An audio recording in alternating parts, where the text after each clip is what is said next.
seguimos adelante. Quedan para pronunciarse Alfredo y Connie Alfredo. Bueno, yo fui uno de los que presenté el libro de Miguel Pastorino. Ah, el de la eutanasia. Y sabiendo él que yo estoy a favor de la eutanasia. Para mí acá hay dos temas que son claves.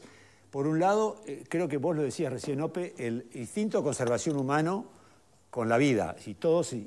El suicidio, yo creo que el suicidio es una anomalía. La gente que se suicida es porque evidentemente va en contra del instinto, por diferentes temas, patologías psiquiátricas, lo que sea.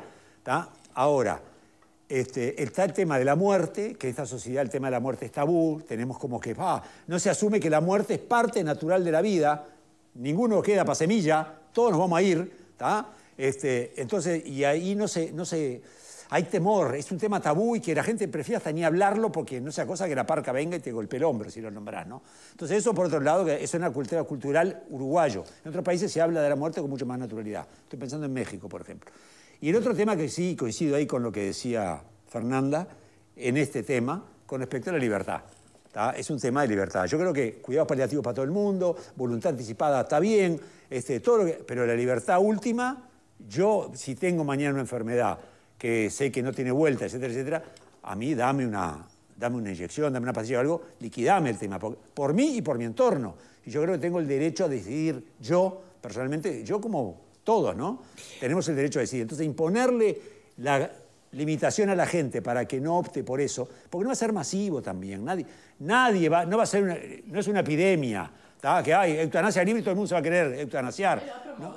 Nadie va a promover. Entonces, me parece que en ese tema es parte de la libertad de que como seres humanos tenemos para definir si queremos seguir viviendo o no. Connie. No, yo lo único que tengo que decir es que, primero, tengo la convicción absoluta, personal, filosófica y moral de que la eutanasia está en la ruta de las normas que la sociedad civilizada se dará a sí mismo ahora, dentro de 10 años, dentro de 30 o dentro de 50. Pero es parte de la evolución de la civilización occidental y cristiana. Cristiana no sé. De raíz, sí señor, y cristiana. La otra cosa que quiero decir es que suscribí siempre, desde el primer día en que el proyecto fue presentado, la manera muy sabia que el diputado Pasquet presentó este tema y lo manifesté en todos los lugares que tenía que hacerlo. Hoy, además, celebro que nuestra joven jurista y compañera de panel como Fernanda también esté en la misma postura. Me parece que la postura de la ministra es producto de sus convicciones, me parece que no tiene mucha influencia y no tengo duda de que es uno de los grandes temas éticos de esta sociedad en tanto y en cuanto es una sociedad civilizada, democrática y liberal. Pero que no diga que es la postura del ministerio. El ministerio, eso es un Me error. parece que allí... Bueno, Pero, a ver, ahí es cuando uno es ministro, habla en nombre del gobierno y del ministerio. Bueno, capaz que no fue feliz.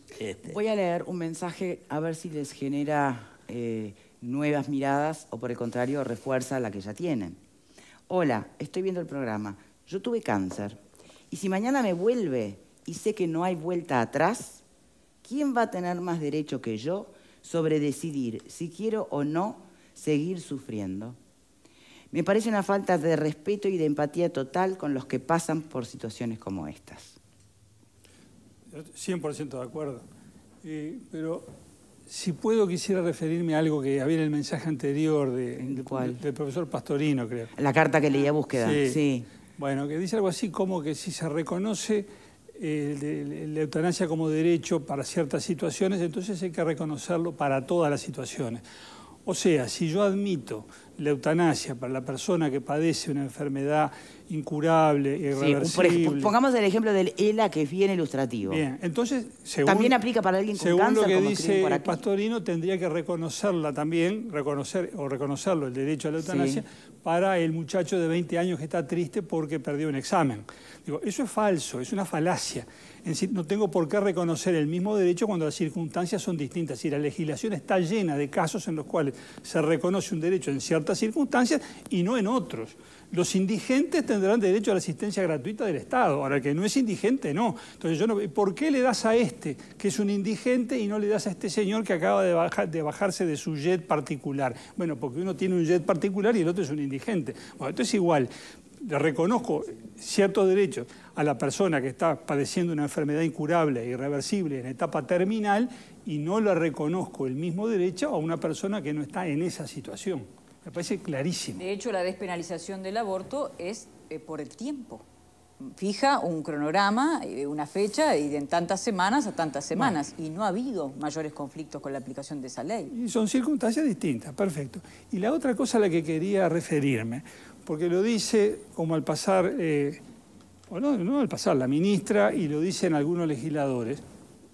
Bueno, primero tienen que llegar los cuidados paliativos a todos, tienen que llegar con toda facilidad a todas las partes del territorio, a todas las personas, y recién después cabrá plantear la cuestión de la eutanasia, que se verá. Pero yo digo, fíjense lo que esto significa. Esto significa decir lo siguiente, que si a una persona hoy los cuidados paliativos no le llegan por el lugar en donde vive, por su condición social, por lo que fuere, pero no tiene a su disposición los cuidados paliativos, si está sufriendo y no tiene cura, le tenemos que decir, no, usted tampoco tiene derecho a la eutanasia porque no tiene cuidados paliativos. Entonces no puede haber una cosa sin la otra. Entonces la persona me dice, pero entonces usted me condena a morir, a sufrir hasta que muera, porque es esa la conclusión. Lógicamente no hay otra conclusión. No tiene cuidado paliativo y por eso no le reconozco el derecho a la eutanasia, lo estoy condenando a sufrir hasta que muera. Es una barbaridad. Digo, que resulta de plantear esa falsa contradicción. Lo que tenemos que hacer es reconocer y trabajar en los dos sentidos. Reconocer que hay que ampliar los cuidados paliativos en toda su extensión imaginable, por decirlo de esa manera, y tenemos que reconocer también el derecho a la eutanasia y que sea la persona que está sufriendo la que decida entre unos y otros, o unos primero y la otra después. Bien. Hay un aspecto que dijiste al pasar, Connie, que me quedó dando vuelta. Dijiste que es el camino hacia donde van las sociedades occidentales, civilizadas y cristianas. Sí, porque esto es nuestra cultura, o sea, el mundo al que pertenecemos es el mundo greco-latino-cristiano. Las bases... pero si vamos por el lado religioso... No, pero es que yo lo que... A ver... Perdón, pero hay... Pero yo lo que estoy diciendo es que en la base filosófica, por eso digo que es un debate ético y filosófico de los próximos 20 o 30 años.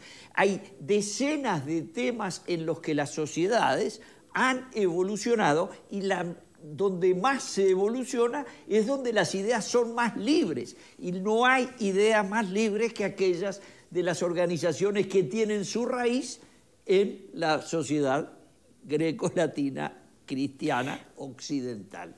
Volviendo al proyecto en sí, ¿debería o cabe la posibilidad de que se especifique, se acote más las enfermedades, las situaciones, los contextos, o sería contraproducente? Yo creo que así como está el proyecto, dice lo suficiente, dice lo que tiene que decir. Siempre se puede mejorar, todas las leyes se pueden mejorar, pero esto creo que dice lo que tiene que decir. Y algunas críticas que se le hacen son de una inconsistencia, a mi juicio manifiesta, porque, por ejemplo, la ministra dice... esto no es necesario porque hay otras leyes que ya son suficientes, como por ejemplo la ley de voluntad anticipada, la ley de cuidado paliativo, la ley de derechos del paciente. Ese marco jurídico es suficiente y esto además es una mala ley porque fíjense, habla de adultos psíquicamente aptos y no dice que quiere decir eso y no dice tampoco que esa condición de aptitud psíquica deba ser evaluada por psiquiatras o psicólogos. Pero entonces yo digo, esa expresión psíquicamente aptos la tomamos de la ley de voluntad anticipada, la 18.473 del año 2009. Y esa ley no especifica nada, ni dice que la aptitud psíquica deba ser evaluada por psiquiatras o psicólogos. Entonces, la misma persona que dice que aquella ley forma parte de un marco jurídico adecuado e idóneo, dice después que este proyecto de ley que toma expresiones de aquella, por tener las mismas características que aquella, es insuficiente o no da las especificaciones necesarias. Me parece de una manifiesta inconsistencia. Bien, ¿hay miedo detrás de esto? No. Hay convicciones personales. Bueno, pero más allá de convicciones personales, en algunos casos puede ser evidente, ¿no? Como quien está en contra del aborto, como quien sostiene Bueno, que no que se somos manifiesten. como quien sostiene que no somos dueños de nuestra propia vida. Son posturas. Pero también debe haber un grupo, y no sé, y esto es lo que pregunto, que lejos de tener una convicción filosófica sobre el tema, lo que tiene es miedo o inseguridad de meterse a opinar de temas que son tan trascendentes. La muerte es un tabú, sigue siéndolo. Entonces muchas veces tal vez es el miedo a mirar de frente ciertas cosas que puede llegar a llevar a personas a tomar atajos, ¿no? Y sacarse la complicación o el desafío de encima. No hablo de malas intenciones, realmente, hablo desde la cosa más genuina y humana posible. Pero es que yo creo que incluso entre los detractores del proyecto, nadie duda de la buena voluntad. Lo que pasa que sus convicciones no se pueden separar de sus preocupaciones o incluso de sus miedos. Yo creo que es genuina la preocupación cuando se dice, bueno, y este no será un camino de ida donde se va progresivamente, hace ciertas flexibilizaciones. Se decía lo mismo con el aborto. Tiene que cerrar nuestro invitado. Malintencionados. Quedan 30 segundos, Sope Pasqué. Sí, yo creo que hay gente reacia a hablar de esto, así como había gente reacia a hablar de la interrupción voluntaria del embarazo, cosa que todos sabíamos que ocurría, pero había una especie de consenso tácito de mejor ni hablemos, y esas cosas van por abajo. El 6 de octubre del año pasado, era en la madrugada del 6 de octubre, porque la discusión empezó el 5, era un jueves, en esa madrugada del jueves 6 de octubre del año 2022 empezó a circular allí en la Cámara el ejemplar de búsqueda que estaba saliendo. Y había una entrevista al decano de la Facultad de Enfermería, que decía, mire, le preguntan, pero ya, ¿y se practica la eutanasia? ¿Esto sucede? Sí, sucede en la oscuridad. Ese es el tema. Las cosas pasan y preferimos no asumirlas. Nosotros proponemos hacer esto transparente y público, regularlo por ley y darle a todos las garantías que hoy nadie tiene. ¿Sobrevuela algún posible veto presidencial en esto? No lo sabemos. Primero tiene que salir.